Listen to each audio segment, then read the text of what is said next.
Halo Flickers, welcome to Sneak Flicks. Dengan bangga kami mempersembahkan kepada kalian ulasan series berjudul Person of Interest season pertama episode ke-7. So, without any further ado, let's get into it. Scene dibuka oleh sebuah pembunuhan yang terjadi di suatu supermarket. Tak lama setelah kejadian terjadi, pihak kepolisian yang dipimpin oleh Carter langsung menangani kasus tersebut. Carter juga dibantu oleh Lionel dan salah satu temannya. Carter menjelaskan, dalam pembunuhan ini tak ada uang yang diambil ataupun barang berharga. Yang mereka miliki hanyalah seorang saksi pria berkepala pelontos yang mendekati korban setelah aksi penembakan. Kemudian rekan dari Carter yang berasal dari divisi pembunuhan tiba. Di sana ia memberitahu mereka jika ini adalah aksi balas dendam dari pihak mafia.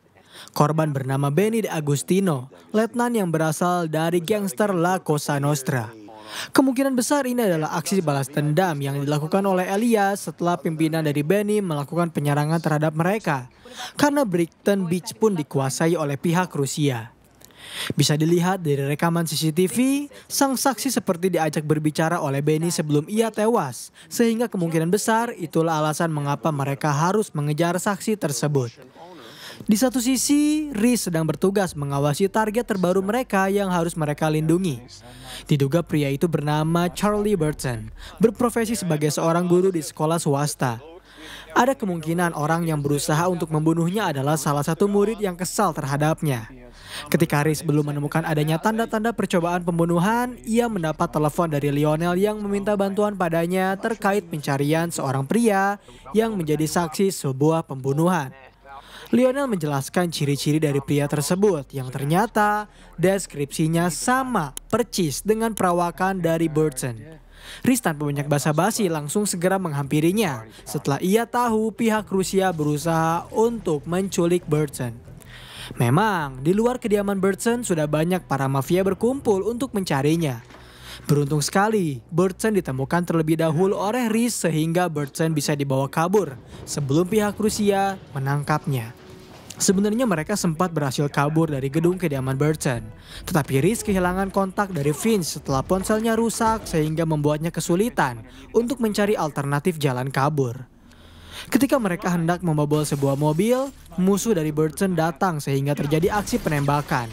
Namun dengan santainya, Reese hanya melihat dari arah bawah pintu mobil, lalu menembak kaki dari mafia Rusia tersebut hingga ia kesakitan.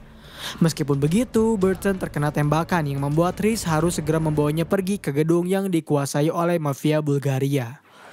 Setelah berhasil kabur, mereka langsung mencari sebuah kamar untuk beristirahat. Reese memeriksa terlebih dahulu luka yang dialami oleh Burton.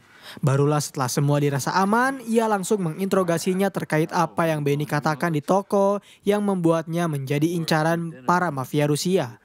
Sesungguhnya Burton kebingungan karena saat itu ia mendengar sebuah nama yaitu Elias yang berkata jika ini semua berkaitan tentang Vinny. Burton tak pernah mendengar nama-nama tersebut. Lalu Reese bertanya mengapa Burton tak melapor kepada polisi. Burton beralasan ia tak lagi mempercayai mereka karena ia pernah mendengar dari salah satu orang tua muridnya yang memiliki masalah lalu melapor polisi. Justru hasilnya hanyalah ia tetap makan melalui sedotan hingga saat ini. Burton sebenarnya tak mau terlibat dalam semua hal ini. Ia hanyalah seorang guru dan hanya mencoba mencari kehidupan yang tenang. Di kantor polisi, pihak mereka memutuskan untuk memanggil istri dari Benny untuk melakukan sesi interogasi. Istri dari Benny memberitahu mereka semua jika polisi tak tahu apa yang sebenarnya terjadi. Karena lambat laun Elias akan segera melakukan gebrakan besar. Ia akan segera menguasai Brighton Beach. Dan setelah semua rencananya berhasil, maka polisi akan segera tunduk pada mereka. Kemudian tiba-tiba saja istri Benny pergi begitu saja.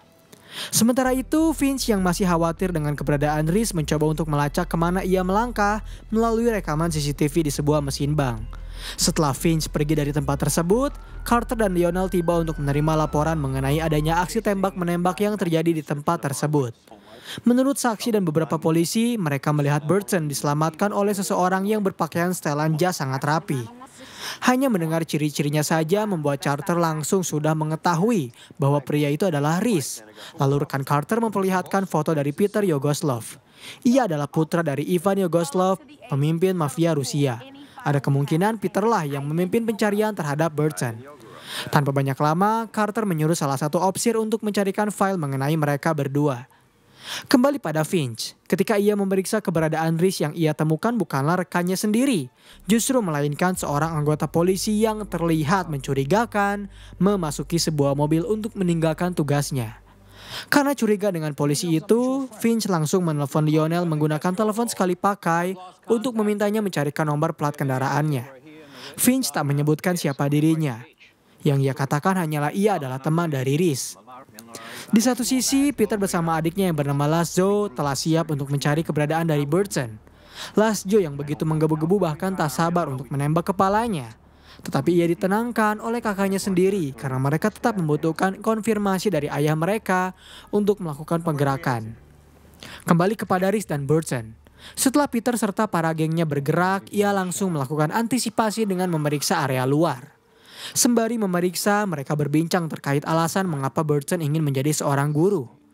Burton menjawab karena ia menyukai anak-anak dan ingin mencerdaskan anak bangsa. Tiba-tiba saja Reese bertanya, bagaimana jika anak-anak yang dididik oleh Burton gagal menjadi seseorang? Burton terdiam, lalu Reese berpamitan untuk pergi mencari obat. Masih di kantor polisi, mereka mulai melakukan investigasi dan mencoba mencocok logikan keterlibatan Ivan dalam kasus ini. Ada kemungkinan besar Ivanlah orang yang berada di dalam toko untuk membunuh Benny sendiri. Tetapi pertanyaannya adalah, mengapa Elias ikut mencari keberadaan Burton?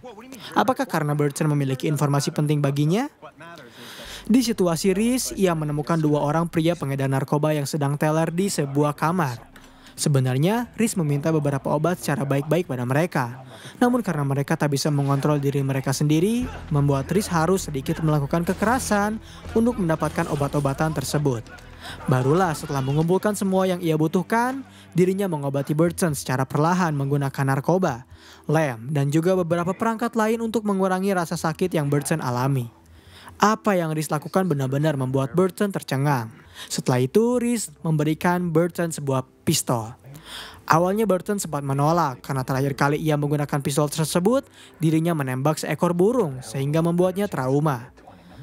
Sayangnya, Reese memaksa Burton untuk berjaga-jaga karena di luar tidak ada yang tahu siapa yang akan masih hidup. Kemudian Reese langsung memikirkan cara untuk bisa menghubungi Finch kembali. Kebetulan Reese bisa menghubungkan telepon seluler Rama yang terhubung melalui bawah tanah sehingga cara miliknya cukup tepat. Ia berhasil kini kembali terhubung dan Reese dengan segera meminta bantuan padanya untuk mencarikan jalan alternatif bagi mereka agar bisa kabur dari tempat ini. Sembari memantau, Finch juga telah mendapat apa yang ia butuhkan dari Lionel. Lalu dirinya menelepon pihak kepolisian menggunakan nama dari Lionel sendiri karena ia membutuhkan izin untuk masuk ke dalam mobil yang ia curigai. Setelah berhasil membantu Reese, Finch langsung pergi ke tempat di mana polisi mencurigakan itu berada. Di sana ia bisa melihat polisi itu tak memakai seragam dan justru malah terlihat seperti seorang anggota mafia. Kembali kepada Reese dan Burton, mereka sangat berusaha keras untuk bisa keluar dari gedung tersebut, sementara Peter dan anak buahnya telah melakukan pencarian dengan cara menyebar. Beruntung ketika di tengah perjalanan, mereka bertemu dengan salah satu murid dari Benny yang memberitahunya jika kamar kedua orang tuanya kosong. Karena kebetulan saat itu ayah dan ibunya sedang pergi sehingga ia bisa membantu mereka berdua. Karena bantuan mulianya, Burton sangat amat berterima kasih pada anak didiknya. Lalu mereka segera bersembunyi. Tak lama setelah mereka masuk ke dalam, Peter mulai mengetok pintu. Saat itu anak didik Burton mencoba untuk menghadapinya. Memuji Ivory, nama dari gangster Rusia tersebut yang memiliki kehormatan sangat tinggi.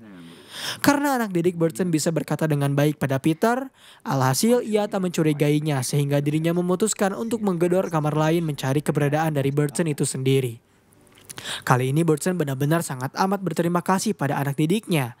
Setelah itu Reese meminta Burton untuk menguatkan dirinya sendiri hingga mereka tiba di tangga darurat. Saat mendengar Reese mencoba untuk pergi melewati tangga tersebut, tiba-tiba saja anak didik Burton menyarankan mereka untuk kabur melalui jalan tangga lama yang telah ditutup. Ketika mereka sedang berjalan, Peter bersama yang lain mulai bergerak. Dan tanpa mereka sadari, salah satu dari mereka yaitu Laszlo bertemu dengan Reese. Tentu saja, Laszlo dibuat tak berkutik, sehingga kini Laszlo menjadi tawanannya. Sementara itu, Carter dan rekannya mendatangi markas dari Ivory untuk berbicara dengan Ivan secara tatap mata. Di sana mereka ingin mengetahui alasan mengapa Ivan melakukan peperangan dengan Elias sehingga membuat salah satu saksi tak bersalah menjadi buronan mereka. Ivan hanya tersenyum. Ia memberitahu bahwa polisi benar-benar tak mengerti dengan situasi yang terjadi karena sesungguhnya ia tak pernah melakukan perang. Justru Elias lah yang datang ke dalam lingkungan mereka, membuat kerusuhan sehingga ia mau tak mau harus membalas kerusuhan itu juga. Setelah perbincangannya dengan Ivan selesai, pihak kepolisian langsung menangkap Peter bersama komplotannya. Namun masalah baru justru muncul. Saat Vince sedang melakukan komplain pada Lionel karena ia merasa berkhianat, tiba-tiba saja Lionel lah yang sedang berada dalam bahaya. Karena ketika ia sedang mencerna apa yang Vince katakan, polisi yang dicurigai oleh Vince tiba-tiba datang menghajarnya hingga ia tak sadarkan diri. Lalu scene bergerak pada Reese dan Burton beserta Lasjo yang telah berada di kapal feri untuk kabur. Saat itu, Reese meyakinkan Burton jika ia akan menyerahkannya pada seorang anggota polisi yang ia percayai. Tetapi tiba-tiba, Lasjo mengatakan bahwa Reese tak tahu siapa orang yang sedang bersamanya. Hal yang sama Peter pun katakan kepada Carter saat ia sedang diinterogasi di kantor polisi. Peter berkata, jika ini semua sangatlah rumit, polisi pun bahkan tak bisa menanganinya. Kemudian Reese terdiam saat mendengar Lasjo berkata seperti itu. Kemudian Burton malah mendorongkan senjata padanya ketika Reese sedang lengah. Lalu ia memintanya untuk menyerah dan mengikat dirinya sendiri. Setelah itu, Burton mendorongkan senjata pada Lasjo. Ya, inilah plot twist di episode kali ini. Ternyata Charlie Burton yang selama ini mereka lindungi karena adanya upaya pembunuhan justru hanyalah samaran belaka. Karena sebenarnya nama dari Burton adalah Elias. Ia langsung menembak kaki dari Lasjo untuk mengirim pesan pada Ivan jika sebentar lagi Brighton Beach akan menjadi miliknya. Elias juga menceritakan bahwa sebelum Benny tewas, ia sempat berkata, Veni, Vidi, Vici. Yang artinya adalah mereka datang, mereka melihat, dan mereka menang. Sebenarnya Elias hendak membunuh Reese, namun ia tak bisa membunuh seseorang yang dinilai berbakat dan bisa berguna bagi organisasinya. Kini situasi menjadi sangat kacau. Di satu sisi Reese sedang dalam bahaya, sementara Lionel baru saja terbangun dari pingsannya setelah ia mendapat bogeman dari polisi korup tersebut. Tak lama setelah itu, Finch mendatanginya untuk meminta maaf karena telah berburuk sangka. Setelah itu barulah mereka menjemput Reese ketika Elias telah melarikan diri dijemput oleh anak buahnya. Saat berjalan, Finch meminta kepada Reese untuk melupakan semua ini karena masih banyak nomor-nomor yang bisa mereka selamatkan. Sayangnya Reese cukup kecewa karena ia berpikir mungkin saja masih banyak nomor lain pula yang sama dengan apa yang mereka alami sekarang. Dan scene terakhir di episode kali ini memperlihatkan Ivan yang ditembak mati oleh seseorang yang tidak dikenal. Sementara itu, Elias beserta anak buahnya telah siap untuk melakukan gebrakan besar agar bisa mengambil alih Brighton Beach. Bisa dibilang, Elias adalah orang yang cerdik karena dirinya berhasil menipu mesin, Reese maupun Finch. Dan pembahasan mengenai series Person of Interest season pertama episode ke-7 pun berakhir di sini. Bagaimana menurut kalian? Apakah series ini cukup menarik untuk diikuti? Berikan komentar positif kalian di kolom komentar. Beri kami ulasan mengapa series ini menarik bagi kalian dan jangan lupa nyalakan lonceng notifikasi, tekan tombol subscribe serta tombol like jika kalian menyukai pembahasan kami. Dan sampai berjumpa kembali di episode selanjutnya.